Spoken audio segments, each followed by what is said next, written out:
দর্শক স্বাগত সবাইকে গ্লোবাল টাইমে। বিশ্বের নানা প্রান্তের খবর নিয়ে আপনাদের সঙ্গে থাকছি আমি জান্নাতুল কলি। দেখছিলেন শিরোনামগুলো, বিস্তারিত জানাবো। ফিলিস্তিনের গাজা নগরীতে স্থল ও জল একই সাথে আকাশপথে তীব্র হামলা অব্যাহত রেখেছে ইসরায়েল। মাত্র 2 দিনে 1.5 শতাধিক হামলা বেড়েছে। নিহতের সংখ্যা বৃহস্পতিবারই প্রাণ হারিয়েছেন 83 জন। এদিকে উপত্যকায় 26,000-এর বেশি শিশুর তীব্র অপুষ্টির খবর দিয়েছে জাতিসংঘ। এমন নৃশংসতার মাঝে ইসরায়েলের বিরুদ্ধে বাণিজ্য নিষেধাজ্ঞা সহ বিভিন্ন পদক্ষেপের প্রস্তাব দিয়েছে ইউরোপীয় ইউনিয়ন। গাজা নগরীতে নতুন স্থলাভিযান শুরুর পর হামলা আরও তীব্র করেছে ইসরায়েল। দেশটির সেনাবাহিনী জানিয়েছে মাত্র 2 দিনে শহরটিতে 1.5 শতাধিকবার বিমান ও কামান হামলা চালানো হয়েছে। জল, স্থল এবং আকাশপথে একযোগে চালানো এই হামলায় প্রাণ ভয়ে পালাচ্ছেন সাধারণ মানুষ। গাজায় হামলা চালানো হচ্ছে উপত্যকার সচল থাকা কয়েকটি হাসপাতালের আশেপাশেও। এতে ঝুঁকির মুখে পড়েছে চিকিৎসা ব্যবস্থা। হাসপাতালগুলোতে চিকিৎসাধীন রোগী এবং আশ্রয় নেওয়া সাধারণ মানুষ চরম নিরাপত্তাহীনতায় ভুগছে। যুদ্ধের ভয়াবহতার পাশাপাশি তীব্র খাদ্য সংকটও চলছে। জাতিসংঘের শিশু তহবিল ইউনিসেফ জানিয়েছে গাজা উপত্যকায় 26,000 শিশু তীব্র অপুষ্টিতে ভুগছে, যাদের জরুরি চিকিৎসা প্রয়োজন। শুধু গাজা সিটিতেই এ সংখ্যা 10,000-এর বেশি। এমন পরিস্থিতিতে ইসরায়েলের উপর চাপ বাড়াতে শুরু করেছে ইউরোপীয় ইউনিয়ন। ইসরায়েলের বিরুদ্ধে বাণিজ্য নিষেধাজ্ঞা সহ একটি প্যাকেজ প্রস্তাব করেছে তারা, যেখানে বলা হয়েছে কয়েকজন ইসরায়েলি মন্ত্রী এবং সহিংস বসতি স্থাপনকারীর উপর নিষেধাজ্ঞা আরোপের কথা। নিবির আমিন, নিউজ 24। পাকিস্তান বা সৌদি আরব কোনো একটি দেশের উপরে আক্রমণ হলে যৌথভাবে পদক্ষেপ নেবে 2 দেশ। জবাব দেওয়ার ক্ষেত্রে পারমাণবিক অস্ত্রের ব্যবহারও হতে পারে, এমন একটি ঐতিহাসিক প্রতিরক্ষা চুক্তিতে সই করেছে তারা। বুধবার পাকিস্তানের প্রধানমন্ত্রী শাহবাজ শরীফের রিয়াদ সফরে 2 দেশের মধ্যে এই চুক্তি সই হয়। এদিকে চিরবৈরী দেশের সঙ্গে সৌদি আরবের এমন সমঝোতায় চিন্তিত ভারত। কাশ্মীরের পেহেলগামে সন্ত্রাসী হামলার জেরে সম্প্রতি সংঘাতে জড়ায় পাকিস্তান ও ভারত। এরপর থেকেই আন্তর্জাতিক রাজনীতিতে গ্রহণযোগ্যতা বাড়ানোর চেষ্টা করছে পাকিস্তানের শাহবাজ শরীফ সরকার।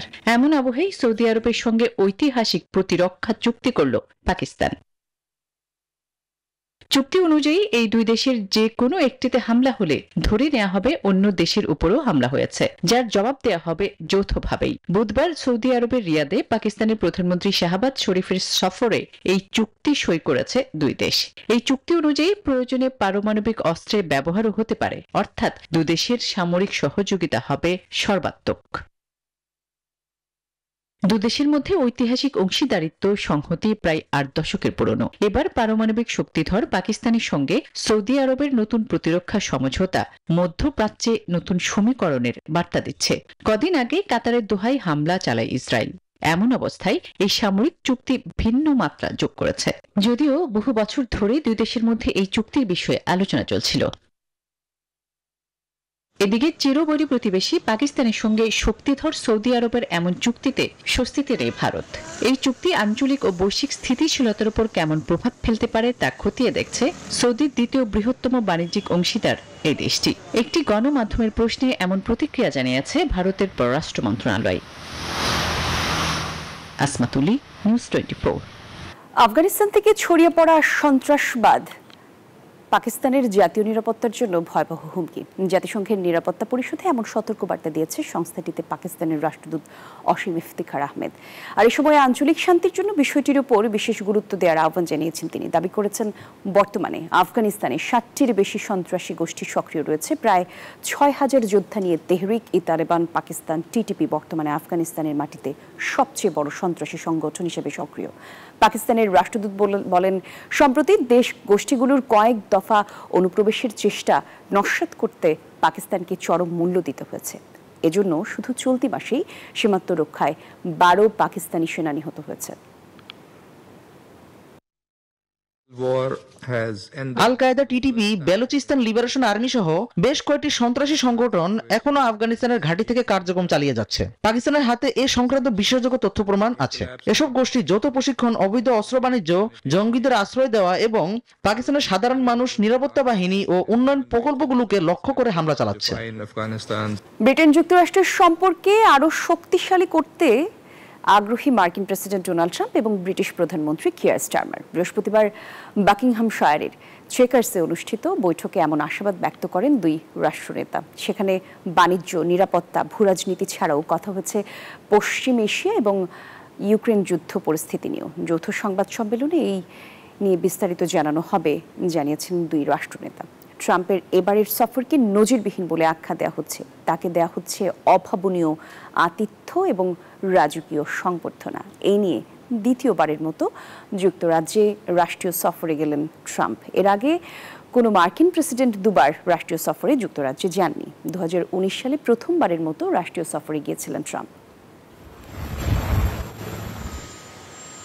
ব্রিটেনের উইন্ডসর প্রাসাদে রাজকীয় আতিথ্য পেলেন মার্কিন প্রেসিডেন্ট ডোনাল্ড ট্রাম্প। মেলানিয়াকে সঙ্গে নিয়ে যোগ দেন রাজা তৃতীয় চার্লসের দেয়া রাজসিক নৈশভোজে। আর যুক্তরাজ্যে দ্বিতীয় রাষ্ট্রীয় সফরটিতে জীবনের সর্বোচ্চ সম্মানের এমনটাই আখ্যা দিয়েছেন ট্রাম্প। আর এ সময় বিশ্বের জটিল কিছু সংঘাত সমাধানে ট্রাম্পের ভূমিকায় প্রশংসা করেছেন ব্রিটিশ রাজা। ঘোড়ায় টানা রাজকীয় গাড়িতে চড়ে উইন্ডসরের রাজা তৃতীয় চার্লসের আতিথেয়তা গ্রহণ করতে এখানে তাকে অভিবাদন জানায় রয়্যাল গার্ডস বাহিনী। রাজকীয় ওই প্রাসাদে নৈশভোজেও অংশ নেন মার্কিন প্রেসিডেন্ট ও ফার্স্ট লেডি মেলানিয়া ট্রাম্প। ভোজসভায় রাজপরিবারের সদস্যদের অভাবনীয় আতিথ্যের প্রশংসা করেন ট্রাম্প। বলেন, এখানকার অনেক কিছু তার হৃদয়কে উষ্ণ করে তুলেছে। যুক্তরাজ্যের দ্বিতীয় রাষ্ট্রীয় সফরটি তার জীবনের সর্বোচ্চ সম্মানের বলে আখ্যা দেন এই মার্কিন প্রেসিডেন্ট। এই সময় বিশ্বের জটিল কিছু সংঘাত সমাধানে ডোনাল্ড ট্রাম্পের ভূমিকার প্রশংসা করেন ব্রিটিশ রাজা তৃতীয় চার্লস। উইন্ডসর প্রাসাদে রাজকীয় সংবর্ধনার ফলে মেলানিয়াকে সঙ্গে নিয়ে ট্রাম্প শ্রদ্ধা জানান প্রয়াত রানী দ্বিতীয় এলিজাবেথের সমাধিতে। আসমাতুলি, নিউজ 24। আবারও বন্দুক হামলার ঘটনা ঘটেছে যুক্তরাষ্ট্রে। দেশটির পেনসিলভেনিয়ায় অঙ্গরাজ্যে বুধবার এক হামলায় 3 পুলিশ কর্মকর্তা নিহত হয়েছেন। এই ঘটনায় আহত হয়েছেন আরও 2 পুলিশ সদস্য। স্থানীয় সময় বুধবার দুপুর একটি পারিবারিক বিরোধের তদন্ত করতে গেলে পুলিশের ওপর এই হামলার ঘটনা ঘটে। পরে পুলিশের পাল্টা অভিযানে সন্দেহভাজন হামলাকারীও নিহত হয়। নিহত পুলিশ কর্মকর্তাদের প্রতি সম্মান জানিয়ে রাজ্যের পতাকা অর্ধনমিত রাখার নির্দেশ দিয়েছেন পেনসিলভেনিয়ার গভর্নর। বর্তমানে পরিস্থিতি নিয়ন্ত্রণে রয়েছে এবং জনসাধারণের জন্য কোনো হুমকি নেই বলেও জানিয়েছে কর্তৃপক্ষ। নেপালের অন্তর্বর্তী সরকারের প্রধান সুশীলা কার্কিকে ফোন করেছেন ভারতের প্রধানমন্ত্রী নরেন্দ্র মোদী। বৃহস্পতিবার সকালে নেপালের নয়া প্রধানমন্ত্রী সুশীলা কার্কির সঙ্গে ফোনালাপ হয় মোদীর। এ সময় দেশটির পাশে থাকার বার্তা দিয়েছেন ভারতের প্রধানমন্ত্রী। অঙ্গীকার করেছেন প্রতিবেশী নেপালের শান্তি এবং স্থিতিশীলতা পুনরুদ্ধারের চেষ্টায় সব রকম সহায়তা দেবার। এই ফোনালাপে নেপালের সাম্প্রতিক বিক্ষোভে হতাহতের ঘটনায় সমবেদনা জানান ভারতের প্রধানমন্ত্রী। গেল শুক্রবার সুশীলা নেপালের প্রধানমন্ত্রী হিসেবে শপথ নেওয়ার পর এই প্রথম ফোনে কথা বলেন নরেন্দ্র মোদী। 3 বছর পর শ্রীলঙ্কাকে ফের ঋণ দেওয়া শুরু করেছে চীন। এক দফায় মঞ্জুর করা হয়েছে $50 কোটি। আর শ্রীলঙ্কার পরিকাঠামো উন্নয়নে এই অর্থ ব্যয় করা হবে বলে জানা গেছে। ফলে দ্বীপরাষ্ট্রটির এতদিন ধরে আটকে থাকা প্রকল্পের কাজ ফের শুরু হয়েছে। এজন্য চীন সরকারকে ধন্যবাদ জানিয়েছেন শ্রীলঙ্কার প্রেসিডেন্ট অনুরা কুমারা দিশানায়েক। প্রবল আর্থিক সংকটের মধ্যে 2022 সালে জনতার বিক্ষোভে পতন হয় শ্রীলঙ্কার তৎকালীন সরকারের। এরপর থেকে নতুন শাসকের নেতৃত্বে ধীরে ধীরে ঘুরে দাঁড়ানোর চেষ্টা করছে কলম্বো।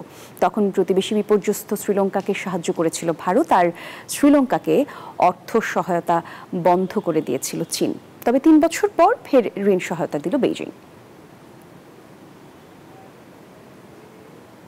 লিবিয়া উপকূলে একটি অভিবাসীবাহী নৌকায় আগুন লেগে 61 জনের মৃত্যু হয়েছে। আন্তর্জাতিক অভিবাসী সংস্থা IOM জানিয়েছে গত রোববার সুদান থেকে ৭৪ জন শরণার্থী নিয়ে নৌকাটি যাত্রা শুরু করেছিল। মঙ্গলবার লিবিয়া উপকূলের কাছে পৌঁছালে নৌকাটিতে আগুন লেগে যায় এবং ডুবে যায় নৌকাটি। এই ঘটনায় মাত্র ১৩ জনকে জীবিত উদ্ধার করা সম্ভব হয়েছে। প্রাথমিক ধারণা অনুযায়ী অতিরিক্ত যাত্রী এবং দুর্বল নিরাপত্তা ব্যবস্থার কারণেই এই দুর্ঘটনাটি ঘটে। বিশ্ব বাণিজ্য ব্যবস্থায় বড় ধরনের বিপ্লব আনতে পারে কৃত্রিম বুদ্ধিমত্তা বা AI। ওয়ার্ল্ড ট্রেড অর্গানাইজেশনের নতুন রিপোর্ট বলছে ২০৪০ সাল নাগাদ AI এর কল্যাণে বিশ্ব বাণিজ্য 40% পর্যন্ত বেড়ে যেতে পারে। আর এই প্রযুক্তির মাধ্যমে ব্যবসার খরচ কমবে, উৎপাদনশীলতা বাড়বে এবং বিশ্ব জিডিপিও উল্লেখযোগ্য হারে বৃদ্ধি পাবে। তবে WTO সতর্ক করেছে, সঠিক নীতি ছাড়া এই প্রযুক্তি ধনী এবং গরিব দেশগুলোর মধ্যে অর্থনৈতিক বৈষম্য আরও বাড়িয়ে তুলতে পারে। আর তাই এর সুফল সবার কাছে পৌঁছে দিতে প্রতিটি দেশকে শিক্ষা, দক্ষতা উন্নয়নে জরুরিভাবে কাজ করার পরামর্শ দেওয়া হয়েছে। গল্পের মতো শোনালেও সত্যি, সৌদি আরবের এক প্রকৌশলী নিজের বাড়িকেই বানিয়েছেন এক মধুরাজ্য, যেখানে ৫০টির বেশি পদের মধুর স্বাদ নিতে আর ঐতিহ্যবাহী উপায়ে মধু চাষ দেখতে প্রতিদিন ছুটে আসছেন হাজারো পর্যটক। আসির প্রদেশের রিহাল আলমা গ্রামের এই হানি কটেজ এখন পুরো বিশ্বের পর্যটকদের কাছে অন্যতম আকর্ষণ। পাহাড়ের কোলে নিজের ৩তলা বাড়িটাকেই এক মিষ্টি পর্যটন কেন্দ্রে বদলে ফেলেছেন প্রকৌশলী মোহাম্মদ আল আলমাই। নাম দিয়েছেন হানি কটেজ। বাড়ির একতলায় মা থাকেন আর অন্য তলায় সাজানো রয়েছে ৫০-এর বেশি পদের মধু সম্ভার। হাজার বছরের পুরনো ঐতিহ্য মেনে এখানে শুধু মানুষের জন্যই নয়, মৌমাছিদের জন্যও রয়েছে আলাদা থাকার জায়গা। তাই তো পর্যটকরাও এখানে এসে নিজ হাতে মধু সংগ্রহের অভিজ্ঞতা নিতে পারেন। তাদের কাছে এমন অভিজ্ঞতা এক কথায় অসাধারণ। ব্যক্তিগত এই উদ্যোগটি এখন সৌদি আরবের পর্যটন প্রসারের বড় এক অংশ। অল্প দিনেই সারা বিশ্বের প্রায় ১২ লাখ পর্যটকের মন জয় করেছে এই হানি কটেজ। আল আলমাইয়ের এই সাফল্যই যেন গ্রামীণ পর্যটনের নতুন দিশা দেখাচ্ছে। নিবির আমিন, নিউজ 24।